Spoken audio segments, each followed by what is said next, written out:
By now you've probably heard of an anime and manga named Beastars. Well, Beastars ended a few years back, and since then the author Paru Itagaki has created a new manga that recently wrapped up, and is set to have an anime adaptation sometime in the future. This series I'm talking about is Sanda. This series is really hard to describe. If I try to describe the series, it would sound crazy, and when I say crazy, the series is actually batshit crazy. If any of you have read or watched Beastars, you will know that Itagaki is a bit unhinged when it comes to her ideas. If you didn't know, Itagaki is the daughter of Keisuke Itagaki, who is the writer of the long-running series named Baki. I haven't personally watched Baki, but from what I've seen, these two mangaka are definitely related.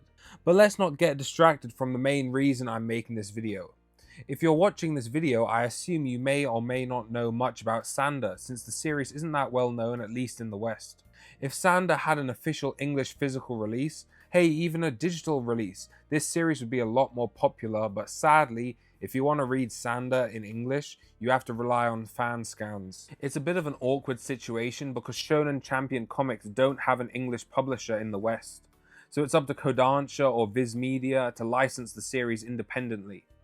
For example, Viz Media licensed Beastars as well as Beast Complex and Drip Drip by Paru Itagaki, despite all three of these series not being under Shogakukan or Shueisha. Similar to how Kodansha licensed Welcome to Demon School Iruma-kun, so Viz Media is under no obligation to license Sanda. If we look at popularity, Beastars is definitely a popular series, but considering the hate around the series, it's possible that the series didn't actually sell too well in English. Meaning if Beastars didn't sell too well, then that means the lesser known series, Sanda, may be discouraging Viz Media from licensing the series.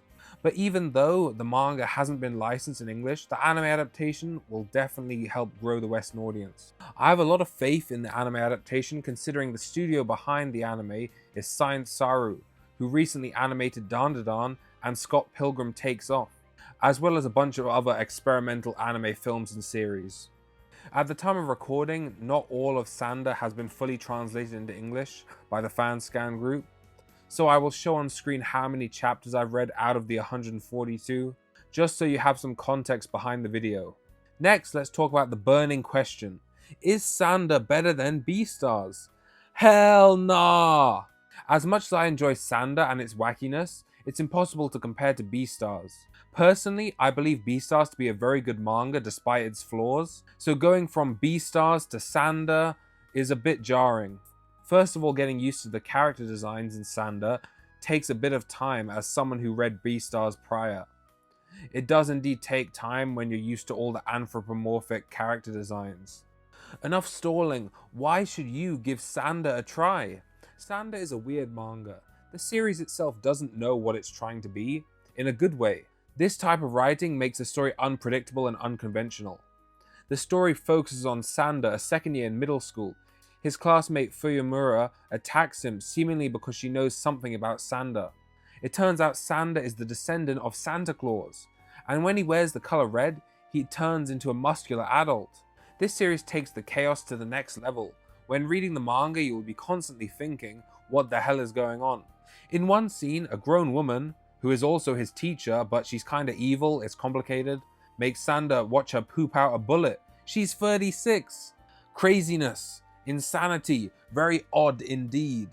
In this near-futuristic world, descendants of Santa and other folklore are hunted. If they find you out, you're dead. The manga focuses on Sanda's journey to defeat evil whilst mastering his Santa powers. He also gets help along the way from other mythological creatures and folklore. He may even get some of the bad guys to help him out. The series also tackles one character's gender identity.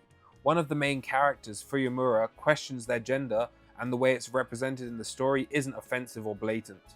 Here's some crazy things that happen out of context. Blowing up funerals. Wow, didn't see that coming. Sanda has some weird powers. He gets some foot ski things that he fights with, and he can heal really quickly as well as withstand fire. There's also a whole class of students that want to murder Sanda. When I thought it couldn't get any weirder, chapter 88 happens. One of the descendants that is helping out Sanda feels insecure about their transformation. So what does Sanda do? He says this. He then turns into his Santa form and says this. Guess what? The kid takes it. Huh? Who let Paru cook? This is diabolical. This isn't a normal thing to do. Bruh. Moving on. Next, I'll introduce a couple more characters. Ooshibu, the head teacher of the school Sanda goes to. Ooshibu also wants to kill Santa, who happens to be Sanda. He's a creepy looking guy, I have to admit it. And later on in the manga, he does a funny Valentine and becomes this handsome guy. I wouldn't call it the best glow up ever, but damn unexpected. Next up is Deer Guy. I can't remember his name. But this guy is the descendant of one of Santa's deers. So there's one scene in particular which is pure fan service for Beastars fans. Look at this! It's Louis! Next up is descendant of Jack-o'-lantern. This guy is self-explanatory. Get a load of this guy. Sanda, Sanda, Sanda. If I'm being brutally honest, when compared to Beastars, the characters in Sanda are kinda boring. If you look beyond the characters, the story is unique, and I believe the series to be a fun read. This series ran for 16 volumes with 142 chapters, and each volume is action-packed with a sprinkle of weirdness throughout. If I were to rate this series out of 10, I would rate it a 7 out of 10. It seems the video is coming to an end. Just to wrap up, I definitely recommend Sanda, even though it can get a bit freaky, it's worth the read. If you enjoyed this video, make sure to subscribe because I'll be making more content like this. I have some videos already in the works.